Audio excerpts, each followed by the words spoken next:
del déglu del xool Feeling Dakar site bi lay jox information yu leer Feeling Dakar yaa ngi Feeling Dakar di nga am info yu leer ci people et sport politique Feeling Dakar yaa ngi Feeling Dakar Feeling Dakar notre plateforme d'information.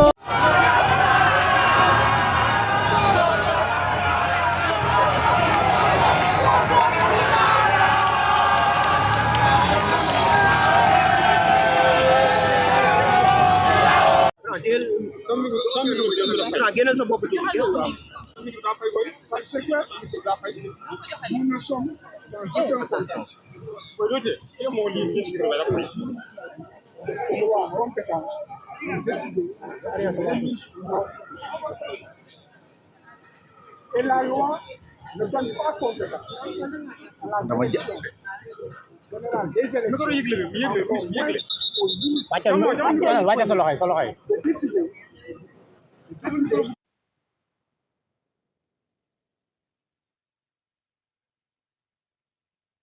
des élections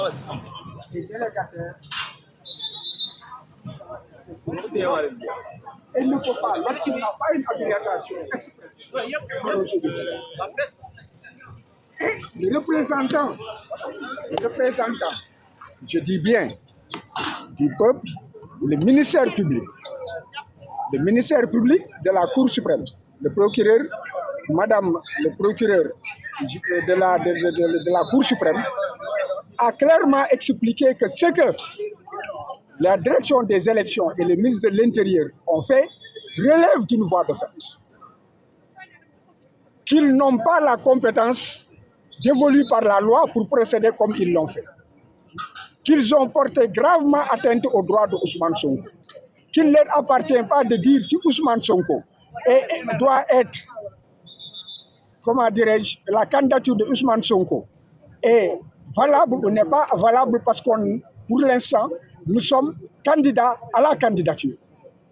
Et ces questions ne relèvent que du pouvoir du Conseil constitutionnel.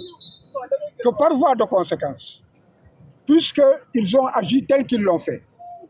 il s'agit en réalité d'une violence d'État qui est exercée et qui n'a pas de fondement juridique assis. Et l'avocat général a demandé à ce que l'on délivre à Ousmane Sonko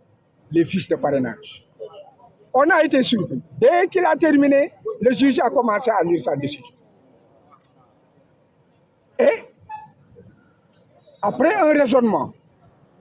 où nous attendions à ce qu'il nous donne raison, et certainement où le représentant du ministère public attendait aussi qu'il lui donne raison, parce qu'il a reconnu l'urgence en raison des délais. Il a reconnu qu'il y ait que le droit de voter et d'être élu est un droit, est une liberté fondamentale qui est garantie par la Constitution et prévue par les traités et conventions ratifiées par le Sénégal et auxquelles le Sénégal doit être soumis. Que le fait d'avoir des fiches de parrainage participe du processus électoral. Et que par voie de participe du processus électoral. Après avoir reconnu tout cela, après avoir reconnu l'urgence, alors le juge,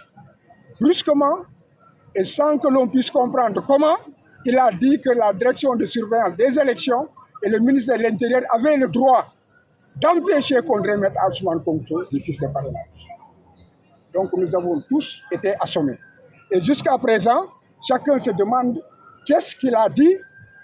parce qu'en réalité, la fin était au murmure et j'étais obligé de m'approcher de lui et de tendre l'oreille. Mais quand même, j'étais obligé d'aller demander au greffier, mais enfin, qu'est-ce qu'il a murmuré? Il m'a dit, il a rejeté. Et que comptez-vous faire maintenant? Alors, j'ai dit que cependant, je ne suis pas surpris, parce que écoutez mon raisonnement. Je dis que j'ai été déçu, parce que le droit n'a pas été dit. Que je ne suis pas surpris, parce que depuis 2015, avec le pouvoir exécutif en place, je ne vois nulle part la séparation de l'exécutif et du pouvoir judiciaire. Ce que je vois, c'est qu'il y a une rupture des amarres entre l'État du Sénégal et la démocratie et l'État de droit. Par voie de conséquence, cela se reflète nécessairement dans les décisions de justice. Et là, c'est bien dommage, parce que nous sommes à un tournant historique où on veut priver le peuple sénégalais de la possibilité de choisir souverainement celui qu'il a décidé de mettre à la tête des affaires de ce pays. Et là, une poignée de personnes ne peuvent pas nous prendre en otage. Et il faut que cela s'arrête. Il n'y a pas de voie de recours. J'ai dit dans ma plaidoirie que nous sommes dans un tournant historique où chaque homme, par la plume, par la parole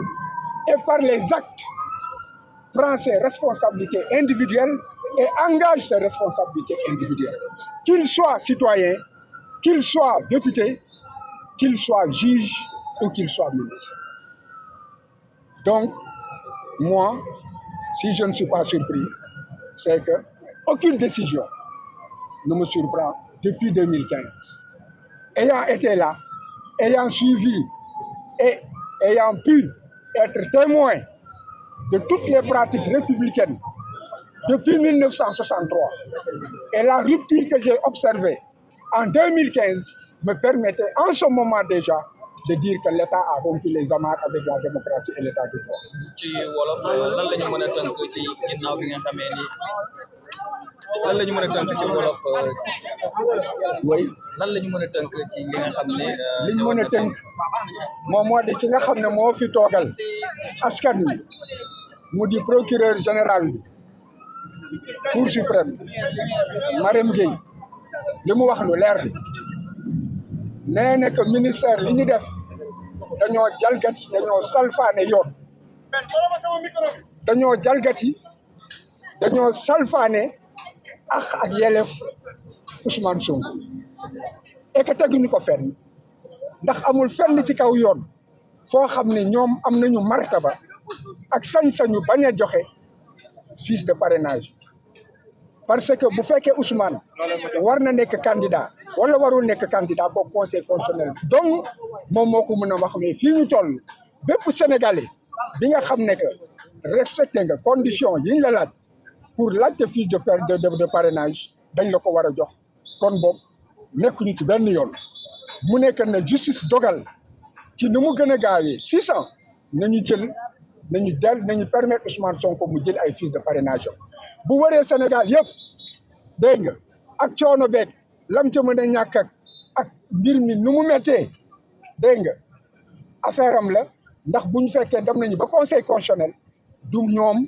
du ministère conseil constitutionnel moom mooy xool kan moo war a nekk kan warul nekk wante buñ ko teree léegi dinañ ko xañ droit boo xam ne conseil constitutionnel du am sax possibilité pour wax ay waxam te kooku amuñu droit bi conseil constitutionnel dafa am droit wax kan moo war a nekk ak kenn warul te nekk kon boog nañ ko permettre mu dem kooku mooy ki nga xam ne mooy waxal askan wi mooy procureur général cour suprême Marème Gueye substitut avocat général ñu nit waxuñu woon lu weesu loolu ki nga xam ne nag mooy atte dañoo pare yaakaaroon nañ ne que xëy na dina dem dallu tuuti pour xool ku ne la nga wax lan la parce que ñetti waxtu ñu ni nit ñaa ngi wax dégg nga ci ñetti waxtu nit ñi lu mot lan la tuuti fukki nit ak juróom wax nañu ak avocat général bi xanaa loolu war na laa dallu wante dafa pare rek bu ko ci kayit commencé lire ci lire bi it gis nañ ne que la mu doon wax dafa méngoog ñun li ñu wax dafa méngoog li nga xam ne moom la avocat général bi mooy ki fi waxal nan la tuddati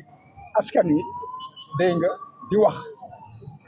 wante ba mu demee ba mu jeex mu mel ni dafa mel ni am njuñ njaaj mu daaneel ne que wante direction des élections ak administration bi li ñu def yoon la mun nañ ko tere mu am fiche parrainage ba kenn xamul lu xew ku ci nekk yaa ngi laajte parce que loolu dafa doon gungun lan la wax man sama bopp dama ñëwoon bay tàllal nopp ndax mujjanteel bi kenn déggul dama mujj dem ci greffier bi ne ko waaw lan la wax lan la mujje mu ne daf leen ñàkkal doole ma ne ñàkkal doole mu ne waaw moom moo di rejeté na kon boog li ñuy jàpp moom moo di lenn daal leer na tey ji avenir du Sénégal moom mooy dox. léegi amu leen possibilité de recours yi moom ñu ngi ci lan ngeen di def recours yi bari na Sénégal nag dañu am habitude def lu leen neex suñ leen condamné ñu ne ñoo tey on est souverain te fu ñu tàllalee kayit sur le plan international ñoom ñoo njëkk si wante dafa am loo xam ne dina am fa muy dàkkee. léegi lan ngeen fas yéene def ginnaaw loolu. te it ñu ngi nan la tuddati Ziguinchor foofu it ñu ngi fay xaar décision. del déglu del xool Feeling Dakar site bi lay jox information yu leer Feeling Dakar yaa ngi Feeling Dakar di nga am info yu leer ci people et sport politique Feeling Dakar yaa ngi Feeling Dakar Feeling Dakar notre plateforme d'information